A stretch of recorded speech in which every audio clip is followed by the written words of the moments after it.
Hello students, we were seeing of the innate immunity, so which is nothing which is also called as a non-specific immunity. So in this there are two type of mechanism called as the external defense mechanism and the internal defense mechanism. In that we have seen the first one called as the external defense mechanism, which is also called as a first line of a defense. So which is responsible to prevent the entry of a pathogens here. So once again this external defense is going to have a two type of a barriers called as a physical barriers and the chemical barriers. In the physical barriers we have seen the barrier which is responsible to prevent the entry. So they are the skin, they are the mucous membrane, they are the nasal hair, they are the cilia here. Whereas in the chemical barriers we have seen the that is those barriers that they may be the first one, they are called as a that is a gland secretions. Okay, so and the bacteria, even the saliva, even the tear, and there is a bile, and there is a gut secretions, there is a nasal secretions, cerumen is there, along with that there is a vaginal bacteria is also there here. So this is the first line of our defenses. They are the barriers which prevent the entry of a pathogens here.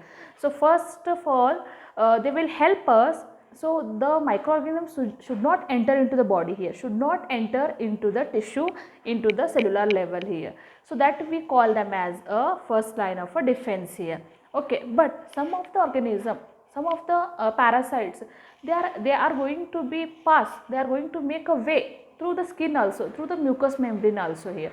For example, if I take, so that is a parasite, some parasite like the hookworm, or some arthropodas, some insects like the blood sucking animals here.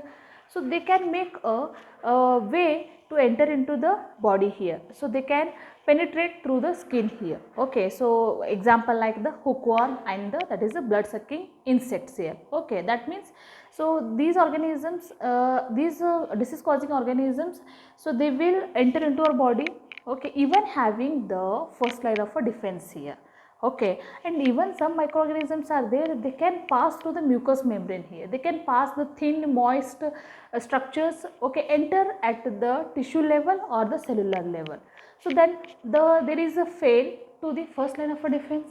Okay, then these barriers will not prevent the entry of these pathogens here. Okay, then there is a necessary of a second line of a defense here. Okay, म्हणजे हे जे काही first barrier आहे, first लाईनचा defence mechanism आहे, तो सगळे काय करतात, फेल होऊन जातात.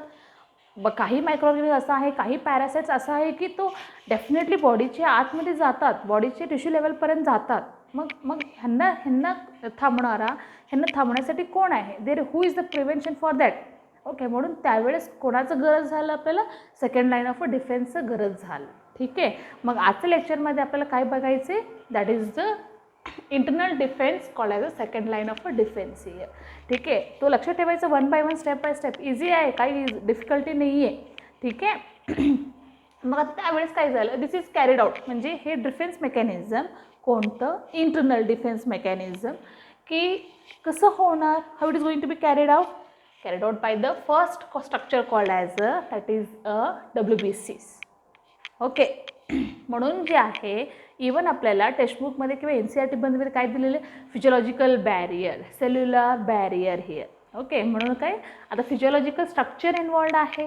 ठीक आहे, फिजिकल ॲनाटॉमिकल स्ट्रक्चर आहेत, आलं लक्षात तुम्हाला. आता काय, सेल रेस्पॉन्सिबल आहे, की काय, the cell is responsible to prevent the pathogen, to prevent the entry of a मायक्रोऑर्गॅनिझम.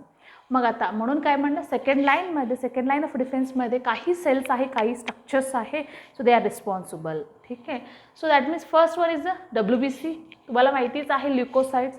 हे जे WBCs आहे, आम्ही स्टडी केलेले की सर्क्युलेशन टॉपिकमध्ये, की त्याचे टाईप स्टडी केलेले आहे. ठीक आहे, मग असं WBCs आहे की विचार करा की त्यांचं इन्फेक्शन झालं बॉडीला, की टिश्यू लेवलपर्यंत इन्फेक्शन वाढलं, त्यावेळेस WBCचा नंबर वाढतात. There is increase in the number of WBCs here. Okay, leukopoiesis number of increases here. मग त्यावेळेस त्यांचे नंबर वाढल्यानंतर काय होतात, ते ब्लड कॅपिलरीजमध्ये असताना WBC they will squeeze out from the blood capillary and come at the pathway, at the point where there is a infection here. तिथे येतात की कुठे इन्फेक्शन झालं, तिथे WBCs येतात. मग आता सांगा, मग त्या प्रोसेसला मी काय म्हणलं होतं, डायपेडायसिस असं म्हणलं होतं. कोण करणार तो? येस, WBCs करणार. हे प्रकारचे इन्फेक्शनचं प्रिव्हेंट करणारा सेल आहे की नाही? येस, WBC स्टडी केलं, हे झालं आमचं कन्सेप्ट. ओके, मग हे त्याच्यामध्ये WBCमध्ये टाईप्स होते ना, कोणते टाईप बघा आता, न्यूट्रोफिल्स आहे, मोनोसाइट्स आहे आणि नॅचरल किलर सेल्स आहे. ठीक आहे, न्यूट्रोफिलचं कन्सेप्ट बघितलं होतं. न्यूट्रोफिल म्हणजे WBCचे प्रकार आम्ही ग्रॅन्युलोसाइट्स आणि अग्रॅन्युलोसाइट्स बघितलं होतं ना. ठीक आहे, त्याच्यामध्ये बघा आता न्यूट्रोफिल्स आहे. तर आता ह्या न्यूट्रोफिल्समध्ये असं एक सेल आहे, असं एक टाईपचे WBC आहे की त्याच्यामध्ये जे काही न्यूक्लिया आहे, main number of nuclei present आहे, म्हणून त्याला काय म्हणलं होतं? पॉलीमॉर्फो न्यूक्लियर ल्युकोसाइट्स असं म्हणलं होतं. Which is responsible, which is having a phagocytic nature. Property काय आहे? फॅगोसायटिक आहे, म्हणून तो न्यूट्रोफिल सेल आहे. मोनोसाइट पण तसंच आहे, they R phagocytic in nature आहे. नॅचरल किलर सेल्स, NK मी असं रिप्रेझेंट केले, NK म्हणून मी सांगायला लागले इथं नॅचरल किलर सेल्स आहे. टाईप ऑफ लिम्फोसाइट्स आहे. कमिंग डेजमध्ये आपल्याला लिम्फोसाइट स्टडी करायचं, त्यावेळेस हे मी सांगणार आहे तुम्हाला किती टाईपचे लिम्फोसाइट्स आहे, की तो T सेल आहे, T लिम्फोसाइट्स म्हणू शकतो आम्ही B लिम्फोसाइट्समध्ये, मग त्याच्यामध्ये प्रकार किती आहे सगळं आपल्याला डिटेल स्टडी होणार. आता सध्या लक्षात ठेवा, नॅचरल किलर सेल्स आहे, म्हणजे किल करता तो कुठलं तरी इन्फेक्शन कॉज करणारा जे मायक्रो ऑर्गॅनिझम आहे, त्या जे काही सेलला किंवा त्या जे काही ऑर्गॅनिझमला किल करणारा एक नॉर्मल नॅचरल सेल आहे, that is the natural killer cell. Clear आहे सगळ्यांना? तो फर्स्ट टाईपचे that is the WBC called as a which is having a that is the second line of a defence mechanism. ठीक आहे, त्याच्यानंतर जे आहे मॅक्रोफेजेस. मग हे जे मॅक्रोफेजेस आहे, they are the larger cells of the body, they are the having a phagocytic in nature, they are the big eaters. Okay, म्हणजे मोनोसाइट जे आहे तो एनलार्ज होतात आणि त्या एनलार्ज मोनोसाइटला आम्ही काय म्हणणार आहे? तर मॅक्रोफेजेस म्हणणार. आता बिग झाल्यानंतर छोटा असताना त्यावेळेस आम्ही त्याला काय म्हणलो? मोनोसाइट्स म्हणलेले. तोच मोनोसाइट्स लार्ज झाल्यावर काय म्हणलो आम्ही? मॅक्रोफेजेस म्हणलो. तर सेम नेचर आहे, फॅगोसायटिक आहे, डेफिनेटली आहे. मग असं जे काही मॅक्रोफेजेस आपल्या बॉडीमध्ये सगळ्या ऑर्गन लेवलला, टिश्यू लेवलला प्रेझेंट आहे. कुठं आहे ते बघूयात. एक्झाम्पल्स तुम्ही दिले तुम्हाला टाईप्समध्ये. हिस्टोसाइट्स म्हणून, ठीक आहे, सेल आहे. So which is responsible to have a engulfing of a micro organism. मग हिस्टोसाइट कुठं आहे? कनेक्टिव्ह टिश्यूमध्ये प्रेझेंट आहे. मायक्रोगेलिया सेल्स डेफिनेटली नर्व सेलमध्ये की नर्वस टिश्यूमध्ये आपल्याला स्टडी झालं तिथं आहे. क्युफस सेल्स, लिव्हरचं स्ट्रक्चर स्टडीज असताना तुम्हाला they are the macrophages cells which they having the property of engulfing a micro organism. Alveolar macrophages लंग्समध्ये. mesangial cell or mesangilia cells here. So these are the cells which they are present in the kidney. Nephron मध्ये present आहे. Glomerulus जवळ present असणारा cells आहे. त्यांचं काय की कोणतरी इन्फेक्शन तिथं आहे म्हणतं त्यांना खाऊन टाकणारा सेल म्हणजे हे मिझलगेलियल सेल्स प्रेझेंट आहे. ओस्टिओक्लास्ट बोनमध्ये प्रेझेंट आहे डेफिनेटली. आणि नेक्स्ट सायनस लायनिंग मायक्रोफेजेस आहे. सायनस लायनिंग म्हणजे इथं की स्प्लिन असू दे किंवा लिम्फ नोड असू दे किंवा थायमस ग्लँडमध्ये की त्यांच्यामध्ये हे असं टाईपचे लायनिंग प्रेझेंट आहे. असं लायनिंगमध्ये तो मॅक्रोफेजिक सेल्स आहे. So they will have a phagocytic nature here. आलं लक्षात तुम्हाला? म्हणजे बॉडीमध्ये प्रत्येकमध्ये आपल्याकडे काय आहे बघा तुम्ही, तो लिव्हरमध्ये असू दे किंवा ब्रेनमध्ये असू दे किंवा लंग्समध्ये असू दे किंवा किडनीमध्ये असू दे किंवा बोनमध्ये असू दे, हे जे सगळे ऑर्गन्समध्ये असू दे, कनेक्टिव्ह टिश्यू, विचार करा ह्याच एक्झाम्पलमध्ये सगळ्याचं स्ट्रक्चरमध्ये एक प्रकारचे की प्रिव्हेंट करणारा मायक्रो ऑर्गॅनिझम, डिसीज कॉझिंग मायक्रो ऑर्गॅनिझमला प्रिव्हेंट करणारा स्ट्रक्चर सेल प्रेझेंट आहे. त्या सेलला ओव्हरऑल आम्ही काय म्हणतो? मॅक्रोफेजेस असं म्हणायला लागलो. ठीक आहे. नेक्स्ट म्हणजे हे इन्फ्लेमेटरी रिॲक्शन झालं. Then also there is inflammation, then also there is infection of the microorganisms. So this inflammation is carried out by that is a pain, swelling, redness here. कुठं infection झालेले त्यावेळेस जे symptoms म्हणून त्या इंडिव्हिज्युअलमध्ये की pens असतात किंवा आपल्याला स्वेलिंग्स असतात किंवा रेडनेस वगैरे किंवा आपल्याला त्या भागात हीट असं असतो की जास्त थोडंसं काय हीट असं वाटतं. ठीक आहे ना, की तुम्ही बघा फिवर मला आलं की मग कसं वाटतं की असं तणाव आल्यासारखं किंवा मला एनर्जी नसल्यासारखं किंवा डोळ्यामध्ये लाल होणं, त्याच्यामध्ये पाणी भरणं. ठीक आहे, असं टाईपचे कसं ते इन्फ्लेमेशन जे आहे आतून स्टार्ट झालेले. ठीक आहे. म्हणून आम्ही काय म्हणतो, इन्फ्लेमेटरी रिॲक्शन म्हणतो. म्हणजे इन्फेक्शन झालेलं फर्स्ट इंडिकेशन. ठीक आहे, त्यावेळेस जे आहे तो झालं. मग त्यानंतर हे इन्फेक्शन झाल्यानंतर नेक्स्ट जे काय होतं, फिवरमध्ये कन्वर्ट होतो. आता फिवर कसं होणार, की ते जे काही इन्फेक्शन झालं त्या मायक्रो ऑर्गॅनिझममुळं, म्हणून तो मायक्रो ऑर्गॅनिझम इनडायरेक्टली असे केमिकल रिलीज करतो. त्या केमिकलचं नेम आहे pyrogen. Cause by the release of a chemical called as a pyrogen. Pyrogen तिथं रिलीज होणार. ठीक आहे, ते जे काही इन्फेक्शन कॉझिंग मायक्रो ऑर्गॅनिझम आहे तिथं तो रिलीज करणार.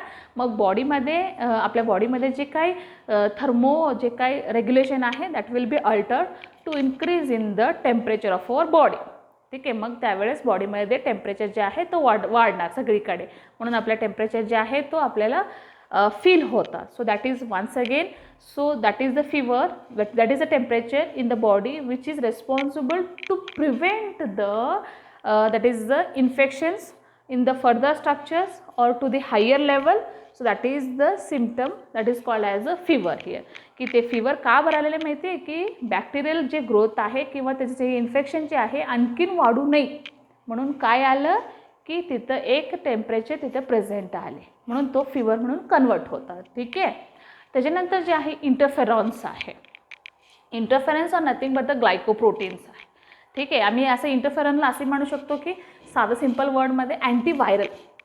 व्हायरल किंवा व्हायरस, त्या व्हायरसचं अगेन्स्ट कोण आहे, की अँटीव्हायरल. मग अँटीव्हायरल कोण आहे, इंटरफेरॉन्स आहे. मग which are secreted by the virus. कोणी सेक्रेट केलं, व्हायरसने सेक्रेट केलं. सो व्हायरस इन्फेक्टेड सेल, त्या व्हायरसला, त्या जे व्हायरस आहे त्या सेलला इन्फेक्ट केलेले. मग आता हे सेल काय केलं, एक केमिकल रिलीज केलं. तो केमिकल ग्लायकोप्रोटीन आहे म्हणून काय इंटरफेरॉन्स म्हणायचं. And protect the non infected cell from the viral infection. आता हे जे सेल आहे ह्या सेलला व्हायरस इन्फेक्ट केलं.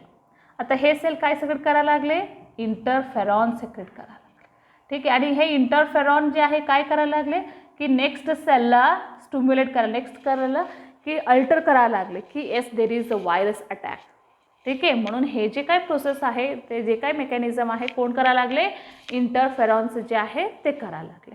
ठीक आहे. So that is the called as a internal defence or the second line of a defence mechanism.